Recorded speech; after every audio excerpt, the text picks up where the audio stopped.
Bien, on essaie toujours de se faire une idée. Hein. Les tarifs affectent l'économie du Canada. On en parle moins. L'impact n'est pas...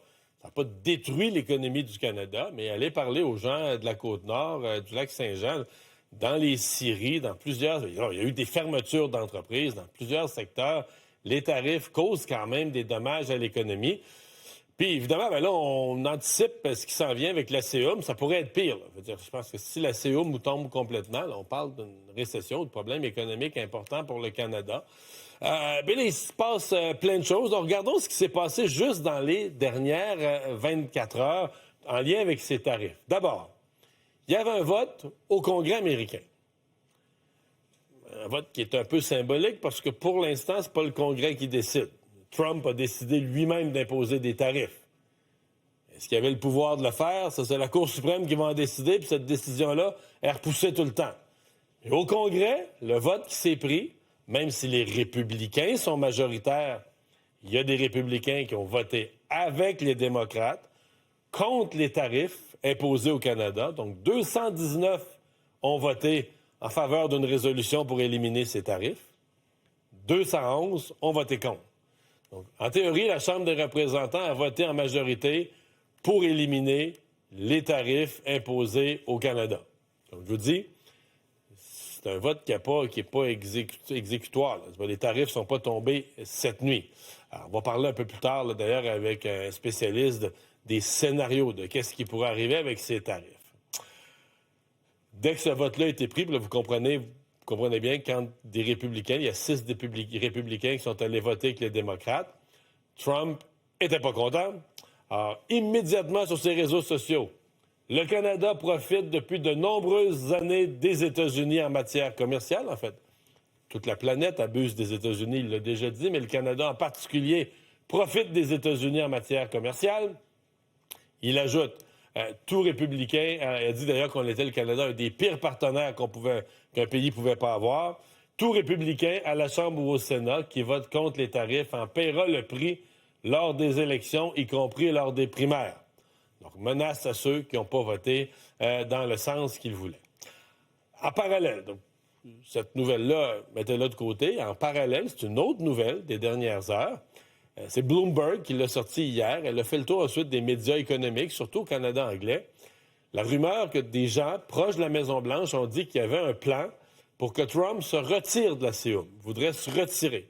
Quand il y a un préavis de 6 mois à donner, il ne peut pas faire ça comme ça, mais se retirer de l'accord Canada, États-Unis, Mexique. Est-ce que c'est sérieux? Est-ce que c'est un autre bluff? Posez-moi pas la question à moi. On voudrait bien savoir. En parallèle de tout ça, le gouvernement du Canada semble avoir pris sa décision qu'on ne laissera pas, parce que, à un moment donné, ça avait circulé, est-ce qu'on pourrait laisser tomber le Mexique, négocier juste avec les États-Unis? Alors, au contraire, on prépare la semaine prochaine une grande mission au Mexique. On dit une des plus importantes missions commerciales de l'histoire du Canada. Longue mission du 15 au 20 février, une énorme délégation, 3 ministres, des centaines de gens d'affaires, le ministre responsable du commerce Canada-États-Unis, d'ailleurs Dominique Leblanc qui va en aide, Mark Miller et Heath MacDonald, le ministre de l'Agriculture aussi. Donc, laissant supposer que le Canada s'apprête là, quand même à travailler main dans la main avec le Mexique face aux États-Unis. Beaucoup de questions, donc, sur ce qui s'en vient, ce qui nous attend, ce qui attend. On comprend bien que la nouvelle négociation sur la CEUM ne s'amorcera pas dans l'harmonie. Là. Donald Trump est furieux contre le Canada. À peu près tous les jours, là, il y a un message anti-Canada ces jours-ci. Charles-Étienne Baudry, chargé de cours en politique à l'Université d'Ottawa, auteur du livre « Radio Trump, comment il a gagné la première fois », est avec nous. Bonjour. Bonjour, merci de me recevoir. Quelle importance vous donnez à ce vote qui a été perdu là, finalement par Trump hier au Congrès? C'est une belle victoire symbolique pour le Canada. Symbolique parce que ce qui va arriver, c'est que le président Trump va mettre un veto là-dessus. Mais ça reste que les vétos sont moins utilisés dans les dernières années par les présidents parce que c'est vu par la population américaine comme antidémocratique. Le Congrès a été élu pour adopter des lois. Puis dans ce cas-ci, c'est une résolution conjointe du Sénat et de la Chambre des représentants. Là, ça a passé à la Chambre des représentants. Ça doit aller au Congrès dans le même texte et peut être adoptée, au Sénat, dans le même texte, ça doit être adopté. Et puis, cette résolution-là, dans le fond, là, si vous voulez avoir vraiment comment ça fonctionne exactement, cette résolution-là annulerait l'urgence qui est invoquée par Donald Trump pour imposer des tarifs sur le Canada. C'est la International Emergency Economic Powers Act de 1977 qui délègue le pouvoir du Congrès d'imposer des tarifs, d'imposer des taxes à l'importation. Il délègue ça au président en cas d'urgence. Mais dans la loi, ils ont pensé à tout quand on fait ça en 1977, dans la loi, c'est dit qu'une résolution conjointe, c'est pas une loi, une simple résolution conjointe du Sénat et de la Chambre des représentants peut annuler cette urgence-là. Ah, c'est comme si le Congrès disait, nous, on ne considère pas qu'il y a urgence, donc on enlève la délégation de pouvoir au président. Oui, c'est ça. Le Congrès, là, il est puissant. C'est l'article 1 de la Constitution. Les rédacteurs, ils n'aimeraient pas ça, là, la capture des pouvoirs qui a été fait par la présidence. Puis à la section 8 de l'article 1, c'est écrit clairement que le Congrès a le pouvoir de regulate commerce with foreign nations. Donc, c'est plutôt clair. C'est clair, oui. Oui, mais il y a eu une loi, la loi sur les pouvoirs d'urgence du président, qui est une délégation du Congrès au président. Donc, il prête le pouvoir de tarifer, mais il dit, là, à un moment donné, on peut vous arrêter. Mais il y a toujours le fameux veto présidentiel, qui lui aussi, c'est comme un ping-pong, les checks and balances aux États-Unis. C'est comme un ping-pong. C'est que là, le président peut mettre son veto à cette résolution-là, mais là, le Congrès peut annuler le veto. Mais là, ça va prendre les 2/3. Ouais. Ça va prendre un nouveau Et ça, ils ne vote. l'auront pas. 290 représentants puis 67 sénateurs. Ça va être plus difficile à ce niveau-là. Ça n'arrivera pas avec la force de Trump sur les élus républicains. Quoi qu'il en soit, on comprend que pour ce matin, là, pour nos industries canadiennes qui souffrent de ces tarifs, ça ne change rien à court terme. C'est ce que vous avez appelé une victoire symbolique. C'est une éclaircie. C'est une belle éclaircie parce que ça montre que ça grenouille au Congrès américain, ça grenouille dans les rangs républicains. Donc, il y a des nouveaux rebelles des tarifs. On les appelle les rebelles des tarifs. Jeff Hurd au Colorado, Kevin Kelly en Californie. Les gens de Colorado, ils veulent que les Canadiens aillent en tourisme à Aspen, et puis les gens en Californie doivent être tannés là, qu'on n'achète plus leur vin. Là. C'est du bon vin en Californie. Donc, ça grenouille. Puis ça, c'est pointu ce que vous dites, mais c'est important. Vous pensez que certains élus républicains peuvent... Parce qu'aux États-Unis, il faut que tu gagnes ton district. Hein? Faut que tu es responsable de ton vote. Si les électeurs sont fâchés parce que tu votes contre leurs intérêts, ils peuvent te sortir, peu importe le parti. Alors, vous pensez que c'est des gens qui ont des intérêts économiques avec le Canada qui disent, moi, là, je peux pas voter avec Trump là-dessus. Dans mon district, tout le monde est fâché contre les tarifs. Vous pensez qu'il y a de ça?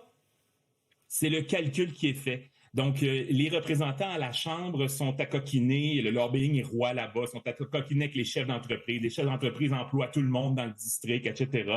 Au Nebraska, là, Don Bacon, c'est le bœuf qui est envoyé au Canada. En Pennsylvanie, c'est l'acier. L'acier, nous, on a des contre-tarifs sur l'acier et l'aluminium. Donc, c'est très important, ce facteur économique-là. Donc, moi, je pense que notre boycott a un effet. Moi, ça m'affecte de ne pas pouvoir acheter là, du bon Kentucky Bourbon. Puis d'ailleurs, le représentant du Kentucky est dans les rebelles des tarifs. Donc, ça m'affecte moi-même, mais c'est peut-être une bonne chose parce que de plus en plus, ça grenouille dans le Congrès. Puis l'année dernière, c'est ce que je disais là, en entrevue dans les médias. Je disais, il faut rejoindre ces congressistes-là parce que la ligne de parti, la discipline de parti au Canada, nous, c'est très fort, mais là-bas, c'est beaucoup moins fort traditionnellement.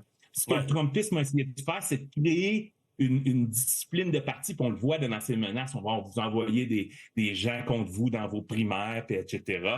Mais nous, là, on peut leur inciter à se rebeller puis à dire ayez pas peur, ça va bien aller parce que les entreprises vont vous soutenir. D'ailleurs, Costco a commencé une class action là, pour avoir une compensation pour ils veulent se faire rembourser les tarifs. Ils veulent pas y payer.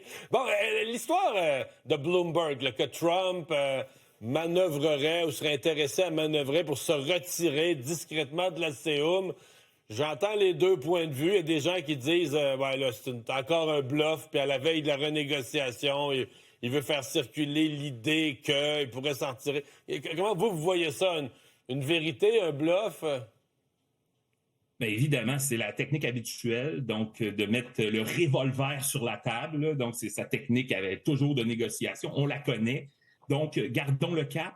Continuons à peaufiner notre économie, à investir dans des projets majeurs au Canada, à peaufiner également nos relations commerciales à l'international. Donc, avec le Mexique, c'est excellent.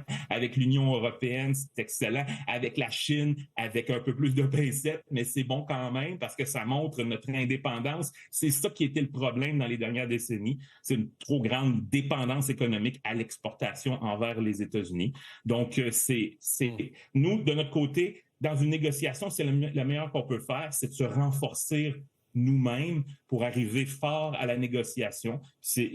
Espérons qu'on passe au travers de ça dans les prochaines années puis qu'on se retrouve avec, peu importe l'administration républicaine ou démocrate, qu'on se retrouve avec un bon accord de libre-échange avec notre partenaire du Sud. Donc, vous, la mission annoncée pour la semaine prochaine, mission énorme là, au Mexique, c'est un gros oui? Bien, absolument.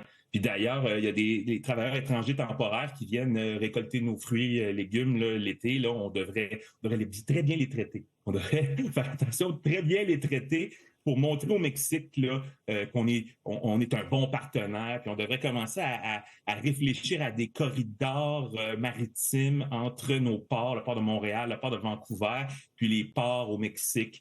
Et puis, des stratégies comme ça, ouvrir ça avec l'Amérique latine en général, là, les autres partenaires en Amérique latine qui ont été un peu brusqués par l'intervention au Venezuela, parce qu'il se passe à Cuba. Donc, il faut tirer avantage de la situation le plus possible, retourner ça en quelque chose de positif pour nous, voir ça positivement.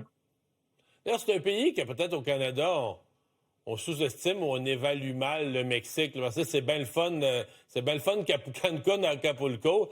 Mais, tu sais, le Mexique, oui, il y a des belles plages, mais ça devient, au-delà de ça, une puissance industrielle. Tu regardes n'importe quel prévisionniste de la croissance économique des pays là, en émergent. Tous, ils disent, mettons, en 2050, 2040, 45, 50, le Mexique va dépasser le Canada là, dans les 10 plus grandes économies du monde. Le Mexique va rentrer dans le top 10, le Canada va en sortir. C'est un pays, ça devient un pays riche et ça va devenir le deuxième pays le plus important de l'accord de libre-échange nord-américain. Là. Oui, et puis le Mexique a été invité par les BRICS pour être dans les BRICS+. Et puis ça, c'est pas une bonne chose pour la démocratie dans le monde d'aller rejoindre là, la Russie et puis l'Iran. Là. Donc, oui, ramener le Mexique dans le giron de la démocratie, puis je pense que la présidente actuelle est une bonne candidate là, pour être ouverte à ça. Donc, ramener le Mexique dans une négociation avec le Canada, avec l'Union européenne, ouvrir, d'ailleurs, Mercosur aussi, c'est des bons candidats. D'ailleurs, le Brésil, on devrait l'inciter à sortir des BRICS et à rejoindre les démocraties. Donc, on a un bon travail de soft power à faire au Canada. Même, moi, je l'appelle le kind power. Le Canada doit faire du kind power. Ah, c'est de la diplomatie gentille. Charles-Étienne Baudry, merci d'avoir été avec nous. Au revoir.